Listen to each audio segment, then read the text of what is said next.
In the quiet green village of Berketpur, surrounded by tall trees and muddy paths, lived a poor woman named Umazi. She was around 55 years old, her face lined with years of struggle, but always wearing a calm, kind smile. Her husband had died years ago due to illness. She had no sons, only one daughter named Asma, who was 12 years old and studied in the government school nearby. With no family to depend on, Zainab opened a tiny shop at the corner of the village near the old banyan tree. It wasn't more than a wooden table under a thatched roof, with glass jars of salt, tea leaves, matchsticks, and a few soap bars.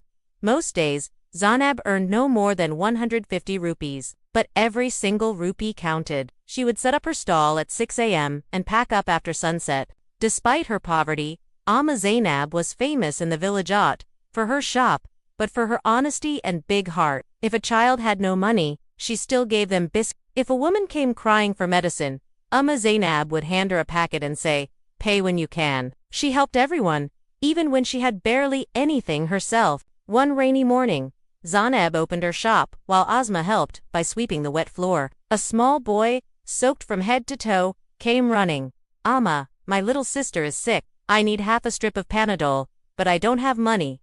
Zainab didn't hesitate. She pulled out the medicine and said, "Take it, Beta. May Allah give her People who watched her would say, "How does she survive giving things away for free?" But Zainab would simply smile and say, "My real shop is in Allah's eyes." Meanwhile, Asma was a bright student. She always stood first in her class and dreamt of becoming a doctor. Every evening, after helping her mother in the shop, she would study under a kerosene lamp. "Ammi," she once said, "one day I'll buy you a big shop with a shutter and glass windows." Zainab kissed her forehead and replied, "Bus du akarti hun katera sepna, poor ho, Marianne." But one day, something unexpected happened. Trouble begins anew. Flashy shop opened right across from Zainab's corner. It had shelves, an LED sign, and even a small refrigerator. It belonged to a man named Shafik, who had just returned from the city.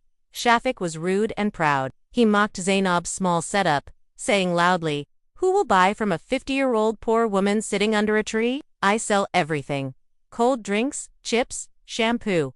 Her time is over." Soon, many villagers started going to Shafik's shop. Zainab's income dropped from 150 to just 50 rupees a day. Still, she didn't complain. She sat with her same calm smile, wiping the jars, praying quietly, but Asma noticed everything. One evening, she asked, "Ammi, why don't we close the shop and go somewhere else?" Zainab shook her head. "No, Beta, this is our IIC, our struggle, and our home." A test of faith. One morning, a fire broke out in the village due to an electrical short circuit in a house nearby. Panic spread. Villagers ran with buckets of water. Smoke filled the sky. Zainab and Asma rushed to help. They gave away all their water bottles and soap bars to clean wounds. Shafik, on the other hand, locked his shiny shop and ran away shouting, "Save my stock." After the fire was under control, people gathered, tired and worried. Zainab started boiling tea in her old kettle on a brick stove. "Come, everyone. Have chai. It will calm your hearts." She served over 30 cups, free of cost. That moment was captured by a college boy visiting the village. He recorded the scene and uploaded it on social media with the caption, "This poor woman has a richer heart than all of us." Within 48 hours, the video had 4.2 million views.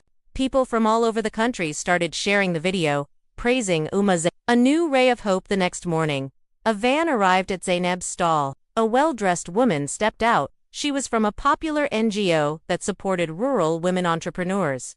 Zainab, we saw your video. You are the kind of hero we want to support." She handed her a file. "This is a grant of 2 lakh rupees. Build your shop, make it big. The world needs more people like you." Zainab's eyes filled with tears. She held the lady's hands and said, "Allah has sent you. I never asked for fame. Just wanted to serve." That very week, a new shop was built beside the old banyan tree. It had glass counters, proper lighting, and a beautiful board that read, "Zainab's Corner, where kindness is sold, success and gratitude." Zainab's shop became a place not just to buy things, but to find love, kindness, and wisdom. She kept a small board inside that said, "Pay if you can.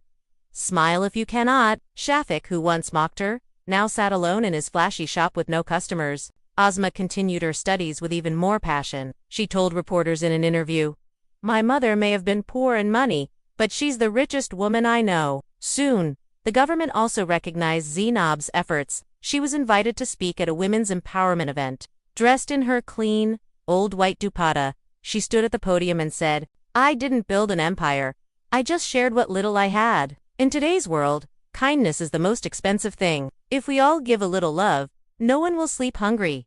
1 year later, Asma stood in front of her school, holding a certificate. She had passed her board exams with distinction and earned a scholarship to a city college to study medicine. The village cheered for her.